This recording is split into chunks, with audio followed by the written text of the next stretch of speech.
दिवाली बीत गया, दशहरा बीत गया, बाकी गांव के माटी के बांध के रखे वाला माई का पर्व छठ पूजा आ रहा है। समय के साथ सब कुछ बदल गया है। छठ ही एक ऐसा महापर्व है जिसमें हमारे परिवार के लगभग 50 लोग एक साथ जमा होते हैं। बुआ, चाची, दादी, माई, इन सबको एक साथ एक ही रूप में देखकर कितना अच्छा लगता है। छठ के गाने सुनते ही रानी पकड़ी हमारे गांव की याद आती है, घाट की याद आती है पियरी धोती और माई के हाथ की रोटी। उस 3 दिन में ऐसा लगता है कि मेरा परिवार 5 नहीं बल्कि 50 लोगों का है। हमारी छोटी और बड़ी दादी के स्माइल, पापा के ताव वाले मूंछ, छठ के सुहाने और प्रसिद्ध रुझान होते हैं। हमको याद आता है जब बिजली बत्ती का ज्यादा चलन नहीं था ना, तो घाट तर से लाइट का व्यवस्था हमारे गांव के दरोगा काका नवही लोग को ललकार कर किया करते थे। अंजोरिया के लिए किरासन तेल से भरल माटी के ढेबरी का उपाय होता था। ओह जमाना में यही लाइट के झिलमिलाहट को देखकर मरकरी और बल्ब वाले लोग भी लजा जाते थे। अब गांव से बाहर वो ढिबरी, वो झिलमिलाहट, वो ललकार बहुत याद आता है। अब ना वो झिलमिलाहट है, ना ही वो ढिबरी और ना ही वो ललकार है। रात के अंजोरिया में झिंगुर, मेढक और मील के आवाज के साथ खुले आसमान के नीचे कोई आग तापता है तो कोई खाता और खिलाता है। सोचिए ना, एक घर में महीनों सन्नाटे के बाद जब 50 सदस्य एक साथ होते होंगे तो नजारा कैसा होता होगा। ई बार छठ में जाते तो अपने हाथे घाट सजाते, मरकरी लाइट लगवाते, अरग के बेरी दूध बटवाते, पता ना का प्लान किए थे। देखिए, हमरा तो आजुओ मन है कि नाइटे कोनो फ्लाइट धके सीधे पटना पहुंच जाए। कबो कबो लगता है ना कि 2-4 रुपया अधिक कमाने के चक्कर में कहीं कुछ ना कुछ तो कमी होते जा रहा है जिंदगी में। कबो दशहरा छूट जाता है तो कबो दिवाली। देखिए, वो आदमी बड़ी किस्मत वाला होता है जेकर दशहरा, दिवाली और छठ तीनों घर पर होता है। अंतिम में ठेकुआ के लिए लड़ाई भी हो जाता है, लेकिन हम सोचते हैं कि यही ठेकुआ है कि जो सबको गांव बुलाता है। भाई, हमारे लिए तो 3 दिन का जश्न ही ठेकुआ और प्रसाद के बराबर लगता है। बाकी ठेकुआ वाले लोग तो ठेकुआ में ही रह जाएंगे। लेकिन हाँ, जब से बनते, छनाते, संझिया भोररिया घाट पर जाते आते देखते हैं ना, तब से सूरज भगवान के उगने का इंतजार रहता है। आखिर अरग के बाद ही तो छठ का महाप्रसाद ठेकुआ सबको नसीब होता है।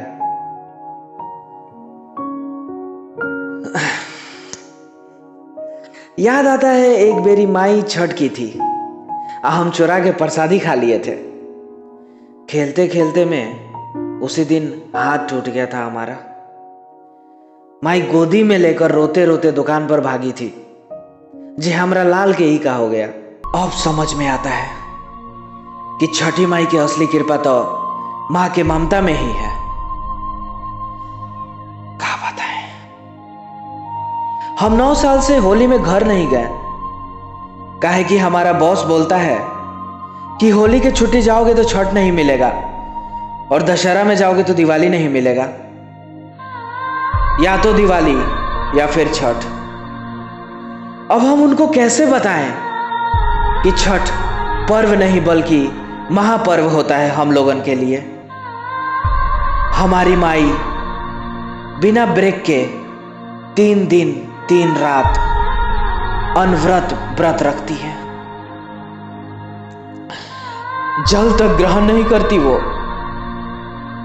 ये सब उस छठी माई के महिमा है कि छोट छोट लड़का सबके भी गोड़ में शक्ति आ जाता है और लड़का टुनटुना टुनटुना के एक सूर्य नाचते गाते घाट पे पहुंच जाता है सब। काहे कि कोनो भी दुआ छठी माई के ठेकुआ से बढ़ के नहीं होता ना। हमारे अभिभावक पापा, छोटका पापा, दादा दादी, रवि अंकल, चाचा लोग जी जान से लग के सबके रुकने खाने का पूरा बंदोबस्त करता है लोग। इतना व्यवस्था के बावजूद भी एगो ना एगो उसका लग ही जाता है। लेकिन हमारा परिवार इतना समझदार है, वो लोग 19-20 करके थोड़ा बहुत झेलिए लेता है लोग। आखिर ये नज़ारा 2, 4, 5 लोगों में तो नहीं है मिलेगा ना।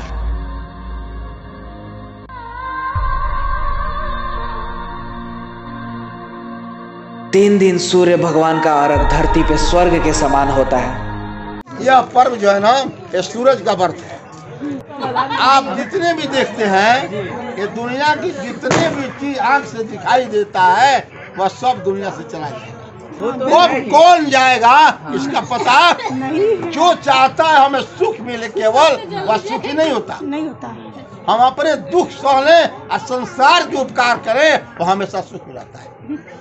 100 वर्ष जीने का आवश्यकता नहीं है। दुनिया को परमार्थ करता रहूं, हे परवरदिगार हमें उस ज्ञान से परिपूर्ण कर दीजिए। हम नौकरी इसलिए नहीं कर रहे हैं ताकि अरब के चक्कर में हमारा सारा पर्व ना छूट जाए। टिकट, पासपोर्ट, वीजा सब रेडी है, बाकी बॉस रेडी नहीं है छुट्टी देने के लिए। बड़ बड़ शहर में आगे लोग अपने पर्व तीज में गांव जाने के लिए अखड़ जाता है। काले मम्मी का फोन आया था, कह रही थी घर नहीं आओगे। हम माई को भुलवा दिए कि मम्मी बहुत काम है, नहीं आ सकते हैं।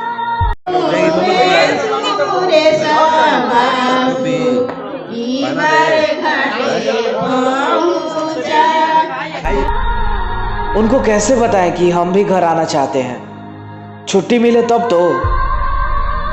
हमारी माई कहती है ना कि फूल के बिना फुलवारी और बेटा के बिना महतारी उदास रहती है। ये बात जब से वो बोली है ना तब से टीस मार रहा है, कलेजा कुख रहा है। कुछ समझ नहीं पा रहे हम। इस सारा माइग्रेशन के चक्कर में पर्व त्योहार का सेलिब्रेशन खत्म हो रहा है हमारा।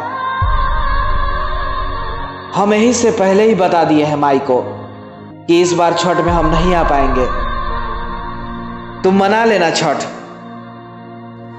भैया को भेजकर सेव, संतरा, ऊख, फल सब मंगा लेना। दौरा के लिए बदलवा को बोल दिए हैं, वो दोनों बेर आके घाट पर पहुंचा देगा। ए बार हमारे नाम पे ना 2 कोसी भर देना, ताकि अगला बेर हमरा कम से कम छुट्टी तो मिल जाएगा। छठ के बाद जब ऋषभवा घर से आएगा ना तो ओकरे हाथे प्रसादी भिजवा देना। 2 ठेकुआ ज्यादा रख देना, अंशवा बहुत खाता है ना। बस समझ लेना कि इस बार घाटे नहीं जा पाएंगे तुम्हारे साथ। बाहर में बड़ी जिम्मेदारी है हो, कोई समझ नहीं पाएगा ना। अब देखिए ना, हमको परियार साल वाला भी छठ का दिन याद है। यही छठ के दिन वाला अर्घ देने के लिए हमारी माँ डांड भर पानी में बहुत देर तक खड़ी थी। उनको नहीं लग रहा था कि हम आएंगे। हम बिना बतौले अचानक से सीधे घाट पर पहुंच गए। हमारी अम्मा तो बस देखकर हमको खुशी के मारे रोने लगी, कुछ बोले नहीं पा रही थी। बस जितने घोंट के रखी थी उतने बाहर आ रहा था और उनके आंख से हरहरा के लोर निकल रहा था। बस यही बात समझ में आया कि जितना हम छठ में घर जाने के लिए परेशान थे, उससे कहीं ज्यादा परेशान हमारी माई थी। हम जानते हैं कि हम घर नहीं जा पाएंगे और माँ फिर से कलेजा पे पत्थर रख के छठ मनाएगी। ठेकुआ और प्रसादी छानने के समय उसका दिल कचोटेगा, फिर से हमार लम्हर जांगर जिंदगी खातिर कोसी भरेगी। यही कार्तिक के ठंडा पानी में डाढ़ भर सुबह में और शाम में घंटों खड़ी रहेगी, रात भर जागेगी, हमको याद करेगी।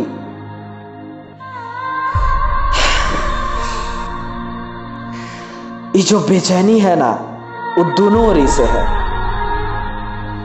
उधर माँ मन कचोट के छठ करेगी, इधर हम सिसक सिसक के कंप्यूटर के कोने में रोएंगे।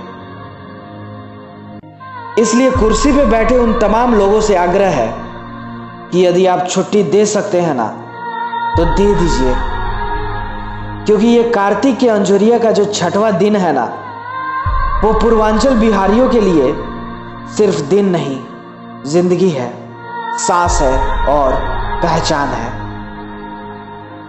आप सभी को छठ पूजा की ढेर सारी बधाई। मुस्कुराइए कि आप अपने गांव में हैं, अपने लोगन के बीच में हैं, अपने लोगन के साथ में हैं, अपने देश भारत में हैं, किसी परदेश में नहीं।